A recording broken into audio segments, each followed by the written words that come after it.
আসসালামু আলাইকুম। তাহলে আজকে আমাদের কততম ক্লাস হবে এটা একটু কেউ বলতে পারো? এটা কততম ক্লাস হতে পারে? কততম?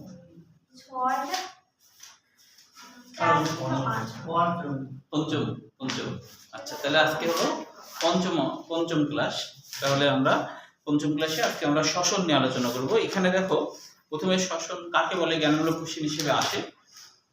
তাহলে এখানে অনেক সংজ্ঞা আছে, যেকোনো একটা সংজ্ঞা দিতে পারো। তো এখানে বইয়ে যেটা আছে সেটাই দিবা আর কি। এখানে যেমন ছোট্ট একটা সংজ্ঞা আছে যে শ্বসন হলো শক্তি নির্গমনকারী কতিপয় জারণ বিজারণ বিক্রিয়ার সমষ্টি। এটাও যদি দাও 1 মাসের জন্য হয়ে যাবে। হ্যাঁ, আরেকটা আছে যে জৈব রাসায়নিক প্রক্রিয়ায় জীব কোষস্থ জটিল যৌগ খাদ্যবস্তু জারিত হয়, ফলে জৈব যৌগে সঞ্চিত স্থিতি শক্তি রূপান্তরিত হয় গতি শক্তি বা রাসায়নিক শক্তি রূপান্তরিত তাকে শ্বসন করে। এটা দিয়ে বেশি ভালো, এটা একটু সুন্দরভাবে আছে। আচ্ছা, তারপরে এখান থেকে আর কোনো কিছুই নাই পড়ার মতো। সরাসরি শ্বসনের প্রকারভেদ। শ্বসনের প্রকারভেদ তো আমরা জানি যে প্রধানত 2 প্রকার, তাই না? একটা সবাত আর একটা অবাত। যেখানে মুক্ত অক্সিজেনের দরকার হয় না সেটা অবাত, যেটা দরকার হয় সেটাই হলো সবাত। এখন সবাত শ্বসনেরও যদি সংজ্ঞা আসে তাহলে একই রকমই প্রায়, তো এটাও মনে রাখতে হবে। মূলত এইটাই হলো সবথেকে বোর্ড পরীক্ষায় সবথেকে পছন্দের আর কি কোশ্চেন, সেটা হলো গ্লাইকোলাইসিস, শ্বসনের প্রথম ধাপ। এখান থেকে উদ্দীপক কেমন হয় শুনে নাও আগে। মানে এই শ্বসন থেকে উদ্দীপক কেমন হয়? শ্বসন থেকে উদ্দীপকটা এরকম হয় যে শিক্ষক ক্লাসে শ্বসনের এমন একটি পর্যায়ে নিয়ে আলোচনা করলেন যেটা আদিকোষ ও প্রকৃতি কোষের উভয়টিতেই ঘটে।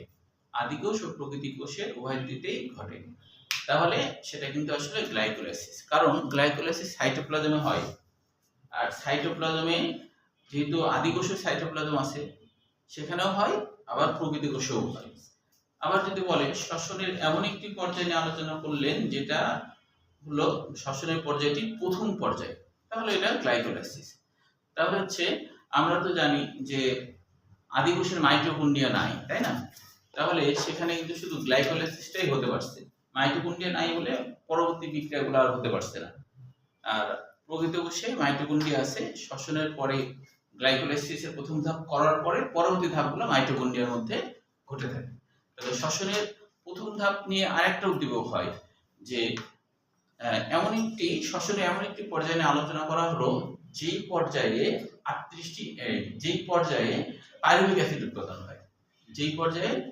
পাইরুভিক অ্যাসিড উৎপাদন হয়। তাহলে পাইরুভিক অ্যাসিড উৎপাদন হয় কিন্তু গ্লাইকোলাইসিস ধাপে।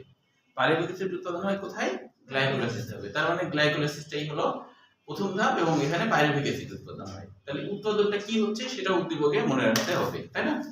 তাহলে দেখো, এটা আমরা বোঝার জন্য একটা ছকের মাধ্যমে বুঝবো। এই দুইটা ভালো আছে অবশ্যই, ওইটা একটু দাও, এটার মাধ্যমে এটা প্রথমে আমরা ভালো করে বুঝে নিই। খুবই সহজ, খালি হচ্ছে যে বিক্রিয়াগুলো পরীক্ষায় দিতে হবে না, এত বড় বিক্রিয়া। হ্যাঁ, এটা অনার্সদের জন্য দিতে হয়, তোমাদের জন্য দিতে হবে না, বুঝছো?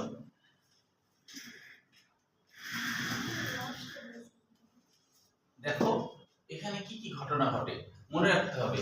উদ্ভিদ কিন্তু প্রথমে গ্লুকোজ তৈরি করলো এবং এই গ্লুকোজকে সে পরবর্তীতে স্বেচ্ছার বা স্টার্চে পরিণত করে জমা রাখে। কিন্তু যখনই সে শক্তি উৎপাদন করতে চায় তখন কিন্তু উদ্ভিদের বিভিন্ন এনজাইমের প্রভাবে ওই স্বেচ্ছার প্রথমে গ্লুকোজে পরিণত হয়, তারপরে শ্বসন ক্রিয়া ঘটে।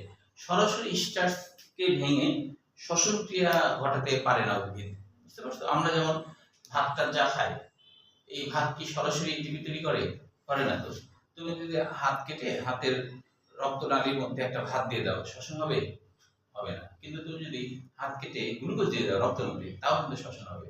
মানে কি, যে এটিপি তৈরি হয়ে যাবে, রক্তের মধ্যে দিয়েছো গ্লুকোজ হয়ে যাবে। কারণ কি, পরিপাকতন্ত্রের মাধ্যমে আমাদের কিন্তু গ্লুকোজ গুলাই তো রক্তে যায়, তাই না? রক্ত কি কোষে কোষে নিয়ে যায়। তার মানে তুমি হাত কেটে যদি গ্লুকোজ দিয়ে দাও রক্তনালীর মধ্যে, অটোমেটিক, যেমন ওই যে স্যালাইনে ওখানে তো তাই হয়। ওখানে ধরো গ্লুকোজ আছে, ওই বা বিভিন্ন মেডিসিনও থাকে, ওই গ্লুকোজটা সরাসরি রক্তে যায় এবং সরাসরি এটিপি তৈরি করতে পারে। কারণ ওই রোগীর তখন পরিপাকতন্ত্র দুর্বল, ভালোভাবে কাজ করতে পারছে না, ডাইরেক্ট গ্লুকোজ দিতে হবে। তো উদ্ভিদ কিন্তু স্টার্চ জমায় রাখলো, এবার কিন্তু জমায় রাখার পর ওই স্টার্চ সরাসরি এটিপি তৈরি করতে পারবে না, আগে গ্লুকোজ হতে হবে। তাহলে বিভিন্ন এনজাইমের প্রভাবে স্টার্চ প্রথমে গ্লুকোজ হয় তারপরে গ্লুকোজকে ভেঙে এটিপি তৈরির কাজটা হয়। এর প্রথম ধাপটা হলো গ্লাইকোলাইসিস। তো গ্লাইকো মানে হলো গ্লুকোজ, লাইসিস মানে ভেঙে ফেলা। তাহলে দেখো এই যে গ্লুকোজ, তো এই গ্লুকোজ হেক্সাকাইনেস এনজাইম, মনে রাখবা এনজাইমের কাজগুলো মনে রাখতে হবে। কাইনেস এনজাইমের কাজ হলো কোন যৌগের ভিতর থেকে এটিপি কে বের করা অথবা কোন যৌগের মধ্যে এটিপি যুক্ত করা। কাইনেস এনজাইমের কাজ কি? কোন যৌগের ভিতর থেকে এটিপি কে বের করে ফেলা অথবা কোন যৌগের মধ্যে এটিপি কে যুক্ত করা। এটিপি না, ফসফেট। কোন যৌগের মধ্যে থেকে ফসফেট মূলককে বের করা অথবা কোন যৌগের মধ্যে ফসফেট মূলক যুক্ত করা, এটা হলো কাইনেস এনজাইমের কাজ। তাহলে দেখো হেক্সা কেন? হেক্সা মানে 6 কার্বন যুক্ত যৌগ, তাই এর নাম হেক্সা। হেক্সাকাইনেস কি করলো? এই এটিপি যেটা আলোক পর্যায়ে তৈরি হচ্ছিল সেই এটিপির সাথে এর বিক্রিয়া ঘটালো, এটিপির সাথে এর বিক্রিয়া ঘটালো। তখন এটিপির ফসফরিক অ্যাসিড একটা বের হয়ে গেল, বের হয়ে কি হলো? এই গ্লুকোজের দেখো 6 নম্বরে যুক্ত হয়ে গেল। তখন এটিপির মধ্যে এটিপি কিন্তু এডিপি হয়ে গেল, কারণ এখানকার একটা কিন্তু ফসফরিক অ্যাসিড বের হয়ে গেছে, বের হয়ে এর সাথে যুক্ত হয়ে গেছে। যখন যুক্ত হয় তখন এটাকে আমরা বলি ফসফেট মূলক। যুক্ত হয়ে গেলে ফসফেট মূলক, একা একা ফসফরিক অ্যাসিড। তাহলে এটিপির সাথে বিক্রিয়া ঘটছে, তখন কি হয়েছে? এটিপির একটা ফসফেট মূলক ধরো বের হয়ে গেল বা ফসফরিক অ্যাসিড বের হয়ে গেল, যার জন্য এটিপি হয়ে গেল এডিপি। আর ওই ফসফরিক অ্যাসিড গ্লুকোজের 6 নম্বরে ঢুকে গেছে, এই যে, তাই এর নাম কি হলো? Glucose 6 phosphate. বলো তো এইটুকু বুঝতে কোনো সমস্যা হয়েছে কিনা? এখানে যে ম্যাগনেসিয়াম প্লাস প্লাস দিছে, এটা হলো অনেক সময় এই যে বিক্রিয়াগুলো ঘটে হেক্সাকাইনেস এনজাইম ছাড়াও ম্যাগনেসিয়াম আয়নও এই বিক্রিয়ায় অংশগ্রহণ করে, ওটা না দিলেও হবে, কিন্তু মেইন এনজাইম হলো এটা। বুঝতে পেরেছো? আচ্ছা, এইটুকুর মধ্যে এইটুকু বুঝলে আগে বলো, বুঝতে পারছো? ইন্তিহা বুঝতে পারছো? আচ্ছা, তাহলে এবার দেখো, এবার আমি তো বুঝতে পারছো তো? আচ্ছা, এবার দেখো, এবার এই গ্লুকোজ 6 ফসফেট এবার এটার সাথে আইসোমারেজ এনজাইম, মনে রাখবা আইসোমার মানে তো সমাণু, তাই না? সমাণু মানে কোন যৌগের আণবিক গঠন ঠিক রেখে গাঠনিক গঠন ভিন্ন করা, এটাই হলো আইসোমারের কাজ। তাহলে আইসোমারেজ তার মানে যে এনজাইমটা কোন যৌগের আইসোমার করে, মানে অর্থাৎ আণবিক গঠন ঠিক রেখে গাঠনিক গঠনকে ভিন্ন করে দেয়, তাই করছে কিনা দেখো। এটা ছিল অ্যালডিহাইড মূলক না, কি বানালো? কিটোন মূলক করে ফেললো। তাহলে এই কাজটা শুধু করলো। তাহলে আইসোমারেজ এনজাইমের কাজ হলো যে কোন যৌগের আণবিক গঠন ঠিক রাখলো, গাঠনিক গঠন ভিন্ন করে দিল। তখন এটা গ্লুকোজ থেকে ফ্রুক্টোজ হয়ে গেল। 6 তো যা ছিল তাই। সমস্যা আছে এটুকে? আচ্ছা, এরপরে দেখো, এবার এই যে ফ্রুক্টোজ 6 ফসফেট, এই ফ্রুক্টোজ 6 ফসফেট এর সাথে আবার দেখো কাইনেস এনজাইম বিক্রিয়া করছে। এখানে ম্যাগনেসিয়াম আয়ন দেখানো হয়েছে, প্রভাবক হিসেবে কাজ করে। তো এই কাইনেস এনজাইম কি করছে? এটিপির সাথে বিক্রিয়া ঘটালো। এটিপির সাথে বিক্রিয়া ঘটায় কাইনেসের কাজই কিন্তু যে কোনো যৌগের ভিতর থেকে ফসফেট মূলককে বের করে দেয়া অথবা কোনো যৌগের মধ্যে ফসফেট মূলক যুক্ত করা, এটাই তো কাইনেস এনজাইমের কাজ। তাই বললো দেখো, ফসফেট মূলক বের করলো, যার জন্য এটা এডিপি হলো, আর এই ফসফেট মূলক এর 1 নম্বরে ঢুকে গেল, তাই এটা হলো ফ্রুক্টোজ 1,6 বিসফসফেট বা ডাইফসফেট। ডাই আর বিস একই কথা। আমি বুঝা যাচ্ছে তো? এটুকুর মধ্যে কারো কোনো সমস্যা আছে কিনা বলো? কোনো কোশ্চেন? প্রশ্নজিৎ আছে? বলো। রাফি? না না, শেষ হয়নি, আরো আছে। এই যে নিচে আরেকটা আছে।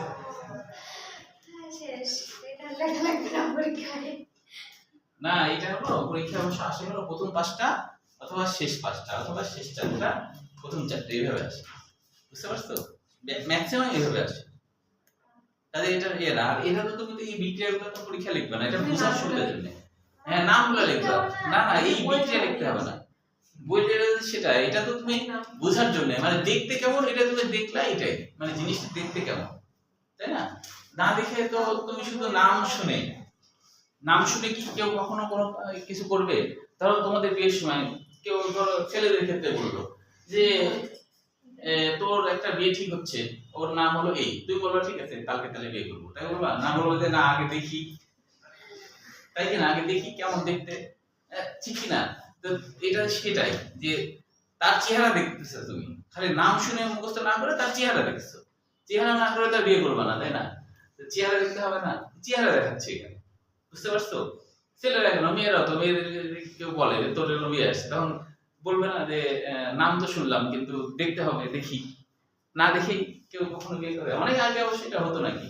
অনেক সময় নাকি কেউ কাউকে দেখেনি, আগে নাকি এরকম ছিল, আচ্ছা কেউ কাউকে দেখেনি, হ্যাঁ সারপ্রাইজ, হ্যাঁ সারপ্রাইজ, না পছন্দ না হলে তুমি বিয়ে করতে পারবে না।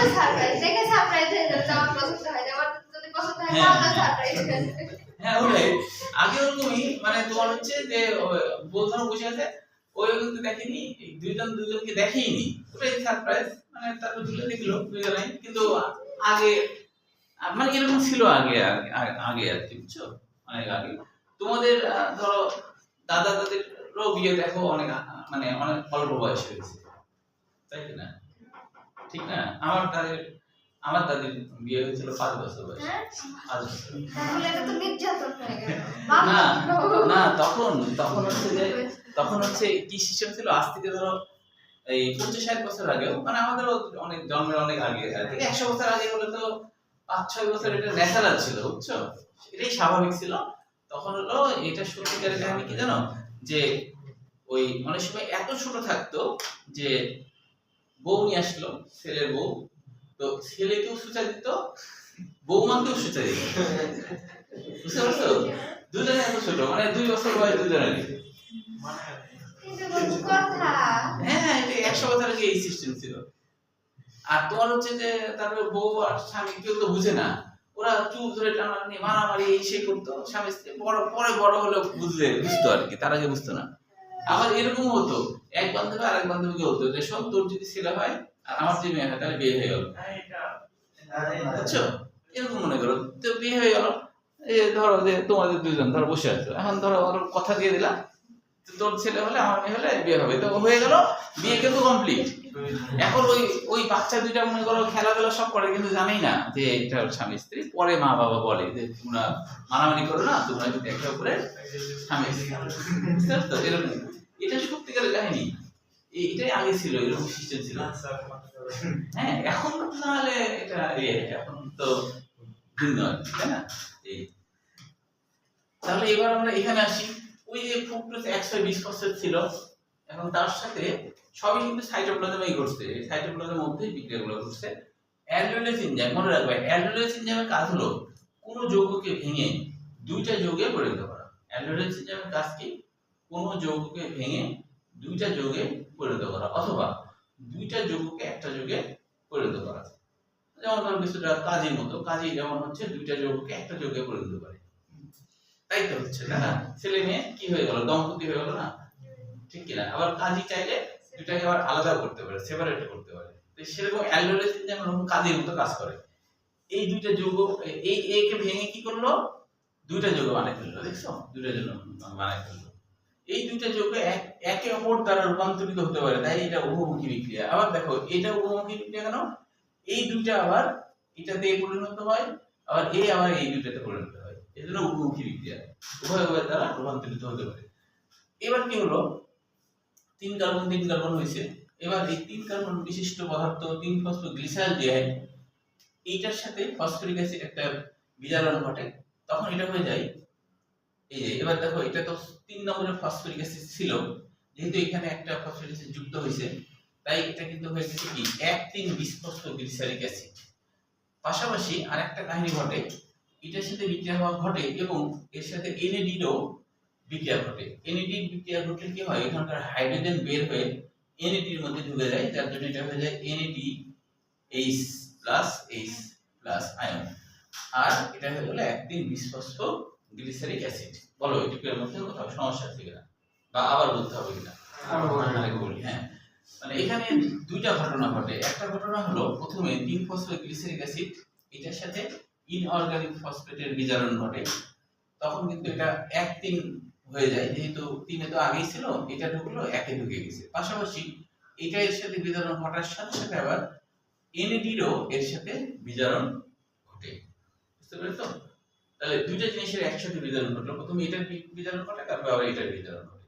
এটার বিজারণ ঘটলে এটার 1 নম্বর তো ফসফরিক অ্যাসিড গেল, হ্যাঁ, কিন্তু এনএডি যে বিজারণ ঘটলো, এনএডি কি করে, এর ভিতর থেকে হাইড্রোজেনটা নিয়ে নেয়, এর ভিতর থেকে হাইড্রোজেনটা নিয়ে নিচ্ছে, এর মধ্যে থেকে হাইড্রোজেন নিয়ে নেওয়ার কারণে এই হাইড্রোজেন কিন্তু এখানে যুক্ত হয়ে গেল, এনএডি এর মধ্যে চলে গেল, তখন এই চেহারাটা হয়ে গেল এরকম আর থাকলো না, তখন এই চেহারাটা হয়ে গেল এরকম। এখানে সি ডাবল বন্ড দিয়েছে কেন জানো? সি ডাবল বন্ড এটা কার্বক্সিলিক অ্যাসিড আসলে, হ্যাঁ। তারপর এর সাথে যখন ফসফরিক অ্যাসিড যুক্ত হবে তখন তো ফসফরিক অ্যাসিড তো দেখতে এরকম ধরো, এই তো। তো এখন তো আমরা জানি এইটুকু যদি যুক্ত হয় তাহলে এইটুকু ইয়ে হবে না, এটা বের হয়ে যাবে না, তাহলে চেহারা তো এটাই হবে, চেহারা তো এরকম হবে না? বুঝুনি চেহারাটা এরকম কেন? বুঝতে পারছো কিনা বলো? চেহারাটা এরকম কেন? এই যে সি ডাবল বন্ড পি কেন? এই যে এইচ, এখানে যে ওইচ আর এইচ এটা কিন্তু এর সাথে পানি হয়ে বের হয়ে গেছে, তখন পি এর সাথে না বুঝলে বলো, বুঝছো সমস্যা কোথাও? বইয়ে এটা বুঝতে পারছি না, বইয়ের চিত্রটা। বইয়ের চিত্রটা আমি বোঝাচ্ছি একটু পরে, এটা আগে বুঝে নাও তারপরে বইয়ের চিত্র বুঝাবো, হ্যাঁ। এইটুকু বুঝলা কিনা আগে বলো, এখানে কোনো সমস্যা আছে কিনা, হ্যাঁ এইটুকু বলো তো, কোনো সমস্যা বলো ইব্রাহিম? আরেকবার, হ্যাঁ অবশ্যই, যতবার বলবো। আমি কিন্তু হাঁপাবো না, তোমরা হাঁপাই যাবে, আমি কিন্তু হাঁপাবো না। তোমরা যদি এক হাজার বুঝতে চাও এক হাজার বুঝতে যাবো, বুঝতে পারছো? তোমরা তো আমাকে ফার্স্ট ইয়ারতে দেখছো, আমাকে কখনো রাখতে দেখছো? আমাকে তোমরা হাজার চেষ্টা করে রাখতে পারো, বুঝতে পারছো? তো এই জন্যই যতবার বলবো ততবার। আবার ধরো বুঝেও গেছো, তাও আমার বাসায় যাই ভুলে গেছো, তাহলে তখন কল দিয়ে করবা, টাকা না থাকলে মিস কল দিবা, তাই কিনা? সমস্যা তো নাই। আচ্ছা আবার আমি বলি, মানে এখানে দুইটা বিক্রিয়া ঘটে, হ্যাঁ এখানে দুইটা বিক্রিয়া ঘটে। প্রথমে যেটা হয়, মনে করো এটা একটা খুব নামি দামি একটা ছেলে, তো নামি দামি ছেলে মানে অনেক টাকা ইনকাম করে, বড় ডাক্তার হয়ে গেছে, হ্যাঁ আমার স্টুডেন্টদের মতো অনেক বড় ডাক্তার হয়ে গেছে। এখন প্রথমে এর সাথে একটা মেয়ের বিয়ে হলো, সাথে সাথে এ বললো এই তুই বিয়ে করলে আমি করবো, তখন এও আবার বিয়ে করলো, কিন্তু বিয়ে করে করে করে কি করলো, ছেলের কাছ থেকে হাইড্রোজেন নিয়ে নিল। আর এ কিন্তু বিয়ে করে এর সাথে যুক্ত হয়ে গেছিল, আর কিছুই করেনি, কিন্তু এখানকার হাইড্রোজেনটা কি করছে, এনএডি নিয়ে নিচ্ছে, যার জন্য এনএডি হয়ে গেছে NADH প্লাস হাইড্রোজেন। তাহলে এই যৌগের সাথে এও বিক্রিয়া করে এও বিক্রিয়া করে, এবং এই যখন বিক্রিয়া ঘটে যে এনজাইমের বলতে সেটা ডিহাইড্রোজেনেজ এনজাইম। তখন তখন দেখো এখানে তো 3 ফসফরিক অ্যাসিড ছিলই, এই যে ইনঅর্গানিক ফসফরিক অ্যাসিড যেটা সেটা একেও ঢুকে গেছে, একেও কি ঢুকে গেছে, কিন্তু যখন ঢুকে এখান থেকে হাইড্রোজেন যখন বের হয়ে যায় তখন সেটা কার্বক্সিলিক অ্যাসিড হয়ে যায়। কার্বক্সিলিক অ্যাসিডের সাথে ফসফরিক অ্যাসিডটা কি হয়, যুক্ত হয়। তো যুক্ত হলে পিটা তখন তো এইভাবে দেখাবে, কেন? কারণ এটা পানি হয়ে বের হয়ে চলে গেছে। কোথায় সমস্যা হচ্ছে বলো ইব্রাহিম? সমস্যা সঠিক সমস্যা নিয়ে বলো, এই তো রাফি আছে কিছু ইন্তিহা বলো, হামিদা বলো আছে কোনো, রবি রিমি বুঝতে পারছো? আচ্ছা ঠিক আছে, তাহলে এবার পরেরটাতে আসি। পরেরটাতে দেখো একই জিনিস, বইটা বলা হচ্ছে সংক্ষেপ, ওটা তো খালি নাম আছে তাই না, কিন্তু পাত্র বা পাত্রী চেহারা কেমন সেটা নাই। এখানে তুমি পাত্র পাত্রীর চেহারা দেখতে পাচ্ছ, দেখতে আসলে কেমন তাই না? তোমার পছন্দ হয় কি হয় না, তাই না? পছন্দ হচ্ছে না, পছন্দ হচ্ছে না বলে তো পরীক্ষা খাতায় এত বড় বড় বিজ্ঞান দিতে হবে না, তখন নাম দিলেই হবে, বুঝতে পারছো? আচ্ছা এখন দেখো যে এবার একটু খেয়াল করো, এটুকু পর্যন্ত হলো। আচ্ছা এবার এই যে এডিপির সাথে ইনঅর্গানিক ফসফেট, এই যে এডিপি, এ দেখো আবার কাইনেস, আবার কি কাইনেস, হ্যাঁ এবার কিন্তু যে কাহিনীটা ঘটছে, এডিপি যখন এর সাথে বিক্রিয়া ঘটাচ্ছে তখন এই কাইনেজের কাজ তো কি, কোনো যৌগ থেকে ফসফেটকে বের করে দেওয়া অথবা কোনো যৌগের মধ্যে ফসফেট যুক্ত হওয়া। তো এখানে তাই হচ্ছে, দেখো এডিপির সাথে এখানকার ফসফেট বের করে দিছে, বের করে এডিপি পাইছে, তখন এডিপি হয়ে গেল কি এটিপি। বুঝলে কিনা বলো? আচ্ছা তাহলে এখন এখানে কম দেখাবে না, ওই যে দেখো এখন কিন্তু আর পি নাই, পি আছে, এটা তো আসলে কার্বক্সিলিক অ্যাসিড, তাই এখানে এইচটা আবার দেখাচ্ছে, হ্যাঁ। আচ্ছা এখন 3-ফসফোগ্লিসারিক অ্যাসিড হয়েছে, এবার এর সাথে আবার মিউটেস এনজাইম। মিউটেস এনজাইমের কাজ হলো কোনো যৌগের ফসফেট মূলক যেটা আছে সেটার স্থানচ্যুতি ঘটানো। স্থানচ্যুতি মানে 3 নম্বরের ফসফেট মূলক আছে, এখান থেকে সরায় 2 নম্বরের ফসফেট মূলককে দিয়ে দেয়া, এটাকে বলা হয় মিউটেস এনজাইম। মিউটেস এনজাইমের কাজ হলো কোনো যৌগে ফসফেট মূলকের স্থানচ্যুতি ঘটানো, এক জায়গা থেকে অন্য জায়গায় দেয়া।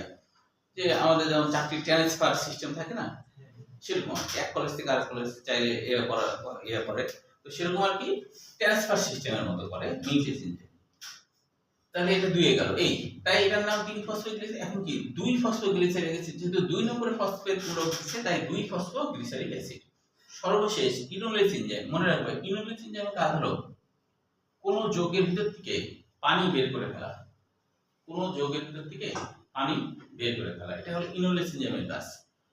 তুমি ধরো কোন একটা ছোট বাচ্চাকে একটা থাপ্পড় মারলা আর চোখে পানি বের হতে শুরু করলো, তাহলে তুমি হলো ইনোলেস এনজাইম, কোন যৌগের ভিতর থেকে পানি বের করে ফেলছো। হ্যাঁ, তো এখানে তাই হয়েছে, দেখো এখানে পানি বের হয়ে গেছে, ইনোলেস এনজাইম এই যে পানি বের হয়ে গেছে। এখানে কিন্তু এখানকার ওইস আর ও নিয়ে মিলে এটা পানিটা তৈরি করে। হ্যাঁ, তখন এর নাম ফসফেনল পাইরুভিক অ্যাসিড। ফসফেনল মানে ফসফেট মূলক আছে তাই ফসফেনল। হ্যাঁ, আর এটা হলো পাইরুভিক অ্যাসিড। আচ্ছা, পাইরুভিক অ্যাসিড কথাটা আসছে পাইরোভাস থেকে। পাইরোভাস মানে গ্লুকোজ থেকে আসা অ্যাসিড, পাইরোভাস মানে গ্লুকোজ থেকে আসা অ্যাসিড, এটা হলো পাইরুভিক অ্যাসিড। তাহলে গ্লুকোজ থেকে আসা অ্যাসিড তৈরি হলো। সর্বশেষ চলে আসছে আমরা লাস্ট ফসফেনল পাইরুভিক অ্যাসিড। আবার কাইনেস এনজাইম, আমরা তো জানি কাইনেস এনজাইম কাজ হলো কোনো যৌগের ভিতর থেকে ফসফেনল যুক্ত করা, কোনো যৌগের ভিতর থেকে ফসফেনল বের করা অথবা যুক্ত করা। তাহলে এখানে কিন্তু যুক্ত হয়েছে এটিপির মধ্যে, এখানকার একটা ফসফেট গ্রুপ ঢুকে গেছে, যার জন্য এটা এটিপি হলো, আর এখানে তৈরি হলো পাইরুভিক অ্যাসিড। তবে মনে রাখতে হবে পাইরুভিক অ্যাসিড একটা হয় না, দুইটা হয়। কেন দুইটা হয়? কারণ আমরা দেখেছি এখানে 3 ফসফোগ্লিসারাইল অ্যাসিড গ্লিসারলডিহাইড হয়েছিল না, এটা দিয়ে একটা বিক্রিয়া ঘটছে, আবার এই যৌগটাও কিন্তু এটাতে রূপান্তরিত হয়ে একই রকম ভাবে সেখানে আরেকটা পাইরুভিক অ্যাসিড তৈরি হয়। ওই কারণে বলা হয় এক অণু গ্লুকোজ ভেঙে গ্লাইকোলাইসিস ধাপে 2 অণু পাইরুভিক অ্যাসিড তৈরি হয়। তাহলে এটাও একটা উদ্দীপক যে শ্বসনের কোন পর্যায়ে 2 অণু পাইরুভিক অ্যাসিড তৈরি হয়, তাহলে বলবো এটা হলো গ্লাইকোলাইসিস ধাপ। এটা বলবো কি গ্লাইকোলাইসিস ধাপ। বুঝতে পারছো? তো এইটুকু পর্যন্ত কোনো সমস্যা আছে কিনা আরেকবার বলো। এবার বইয়ের ছবিটা একটু সবাই আবার বুঝি। হ্যাঁ, বইয়ের দিকে তাকাও।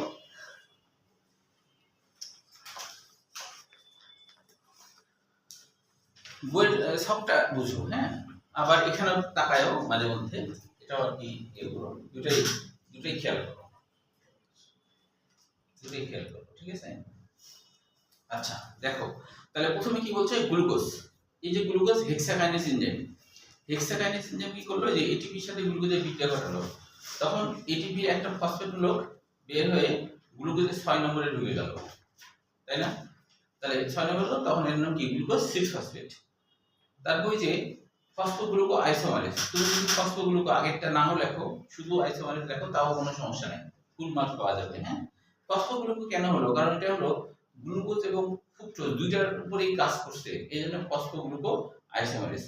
এই এনজাইমের প্রভাবে কি হয়েছে, আইসোমারের কাজ তো আমরা জানি, শুধুমাত্র আণবিক গঠন ঠিক রেখে গাঠনিক গঠন ভিন্ন করা, অ্যালডিহাইডকে কিটোন বানানো, তাই না? তাহলে এখানে কি হলো, এই যে গ্লুকোজ ছিল ফ্রুক্টোজ হয়ে গেল। আবার দেখো কাইনেস এনজাইম আছে ফসফোফ্রুক্টোকাইনেস, ফ্রুক্টোজের সাথে এটিপির বিক্রিয়া ঘটালো, তখন এখানকার একটা ফসফেট গ্রুপ বের হয়ে ফ্রুক্টোজের 1 নম্বরে ঢুকে গেল, তখন কি ফ্রুক্টোজ 1,6 বিসফসফেট। এটুকু পর্যন্ত ক্লিয়ার তো নাকি? আচ্ছা, এবার দেখো, এবার হলো যে ফ্রুক্টোজ 1,6 বিসফসফেট অ্যালডোলেস এনজাইম, অ্যালডোলেস এনজাইমের প্রভাবে কি হচ্ছে, যে একটা যৌগ ভেঙে দুইটা যৌগে পরিণত হলো, একটা হলো 3 ফসফোগ্লিসালডিহাইড আর একটা ডাইহাইড্রক্সি অ্যাসিটন ফসফেট। এবার আইসোমারেজ এনজাইম, আমরা তো জানি আইসোমারের কাজ কি, আণবিক গঠন ঠিক রেখে গাঠনিক গঠনকে ভিন্ন করে দেওয়া। তাহলে এখানে তাই হলো 3 ফসফোগ্লিসালডিহাইড, আইসোমারেজ এনজাইমের প্রভাবে ডাইহাইড্রক্সি অ্যাসিটন ফসফেট, অ্যালডিহাইড আর কিটোন হলো। এটি ক্লিয়ার? আচ্ছা, এবার 3 ফসফোগ্লিসালডিহাইডের সাথে এই দেখো ফসফোগ্লিসালডিহাইড ডিহাইড্রোজেনেস এনজাইম, যেটার কথা বলছিলাম, যে এখানে কিন্তু দেখানো হয়েছে এনএডি এবং পিআই দুইটার সাথেই 3 ফসফোগ্লিসালডিহাইডের বিক্রিয়া ঘটে, তবে একসাথে দুইটা না, প্রথমে এনএডি বিক্রিয়া ঘটার আগে পিআই এর বিক্রিয়া ঘটে, তারপরে এনএডি বিক্রিয়া ঘটে। বুঝতে পেরেছো? একসাথে দিয়ে দিচ্ছে, তাহলে পিআই এর বিক্রিয়া ঘটে এবং এনএডি এরও বিক্রিয়া ঘটে, কার সাথে? 3 ফসফোগ্লিসালডিহাইডের সাথে। তাহলে বিক্রিয়া ঘটলে তাহলে পিআই তো ওর মধ্যে ঢুকে গেল, তাহলে 1,3 হয়ে গেল, আর এই যে এনএডি এর মধ্যে হাইড্রোজেন চলে আসছে অ্যালডিহাইড গ্রুপ বিতাড়িত হয়ে, তাই এটা 1,3 বিসফসফোগ্লিসারিক অ্যাসিড হয়ে গেছে। হাইড্রোজেন আসছে মানে অ্যাসিড হয়ে গেছে। হ্যাঁ, এরপরে দেখো আবার কাইনেস এনজাইম এডিপির বিক্রিয়া ঘটালো, তাহলে ওখানকার ফসফেট বের হয়ে এটিপি হয়ে গেল। তারপরে 3-ফসফোগ্লিসারিক অ্যাসিড তৈরি করলো। এবার দেখো মিউটেস এনজাইম, ওই যে বললাম মিউটেস এনজাইমের কাজ কোনো যৌগের ফসফেটগুলোকে স্থানচ্যুতি ঘটানো। ইনোলেস পানি বের হলো, ফসফেটের পাইরুভিক অ্যাসিড হলো। পরে আবার পাইরুভিক অ্যাসিড কাইনেস ওই যে এটিপির সাথে বিক্রিয়া করার সময় ওখানকার ফসফেটগুলো বের হয়ে এটিপির মধ্যে ঢুকে যায়, যার জন্য এটা হয়ে যায় এটিপি, এই যে পাইরুভিক অ্যাসিড এক অণু। এটা দুইটা তৈরি হবে, যেহেতু কারণ হলো আমরা জানি যে এখানে কিন্তু ডাইহাইড্রক্সি অ্যাসিডন ফসফেট, ওটাও কিন্তু 3-ফসফোগ্লিসালডিহাইড দ্বারা রূপান্তরিত হয়ে একই রকম বিক্রিয়া ঘটাবে, তাহলে দুই অণু পাইরুভিক অ্যাসিড তৈরি হবে। বলো তো বইয়ের কোনটা বুঝে নিয়ে এবার রিমি বলো, বইয়ের কোনটার সমস্যা বইয়ের মধ্যে বুঝলাম? হ্যাঁ, তাহলে এটা তো চেহারা দেখে বুঝলে তখন নামে তো এমনি বুঝবা, তাই না? চেহারাটা দেখে নিতে হবে ভালো করে, তাই কি না? না, সবগুলো লিখতে হবে না। তুমি যেমন ওই যে হেক্সাকাইনেসের জায়গায় শুধু কাইনেস দিতে পারো, তারপরে হলো ফসফোগ্লুকো আইসোমারেসের জায়গায় শুধু আইসোমারেস দিবা। তবে এনজাইমের কাজগুলো যদি তুমি মনে রাখতে পারো তাহলে তোমার এটা সমস্যা হবে না, সুবিধা হবে। কাজগুলা যদি মনে রাখতে পারো, প্রথমে লিখে নিতে পারো কোনটার কি কাজ। হ্যাঁ, যেমন মিউটেস এনজাইমের কি কাজ, অ্যালডোলিস এনজাইমের কি কাজ, কাইনেস এনজাইমের কি কাজ, আইসোমারেস এনজাইমের কি কাজ, এই কাজগুলা খুবই গুরুত্বপূর্ণ, তাই কি না? গুরুত্বপূর্ণ না?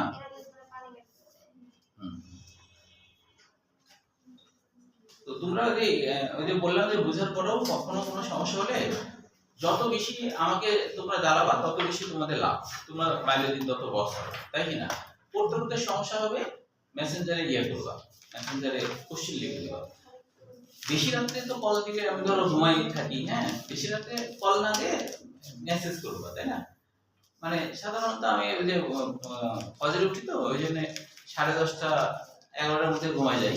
তো বেশিরভাগ সময় 10:30টার দিকে ঘুমানোর চেষ্টা করি, তো 11:15 বা 11টা। তো এর মধ্যে কল দিলে তখন সরাসরি কল দিবা, মানে 8টা থেকে 10:30 সরাসরি কল দিবা। মেসেঞ্জারে কল দিলেও দিতে পারবা, মেসেঞ্জারে কল দিলেও টাকা কাটে না। আর যদি মেসেঞ্জার না থাকে তাহলে তোমরা টাকা না থাকলে আমাকে বলবো, আমি ব্যাক কল করবো। হ্যাঁ, যদি বারবার মিস করলাম আমি বুঝবো যে হচ্ছে মানে তোমরাই হয়তো, তাই কি না? ঠিক না? তো তখন তো আমি আর কি ব্যাক কল করবো আর কি, যদি তোমাদের টাকা না থাকে। আর মেসেঞ্জার থাকে সরাসরি। হ্যাঁ, এই আর তো সব ক্লাসের স্টুডেন্টদেরকে এটা বলা থাকে। ওই একদিন হচ্ছে তোমার ট্রেনে করে আসবে আত্মীয়, তো এখন লেট ছিল, এখন হচ্ছে যে ওই ঘুমাই যায়নি, মানে তোমার ট্রেন আসছিল সেই রাত 12টার দিকে, তখন আমি ঘুমাইনি, এখন আমি জেগে আছি যে তোমার আসবে, তাই তো তখন সময় কাটানোর জন্য আমি মোবাইল ব্যবহার করছি, মেসেঞ্জার বা ফেসবুক দেখছি। তখন একটা স্টুডেন্ট সাথে সাথে আমাকে নক দিচ্ছে, স্যার আপনি এত রাতে না ঘুমায় কেন আপনি অনলাইনে আছেন?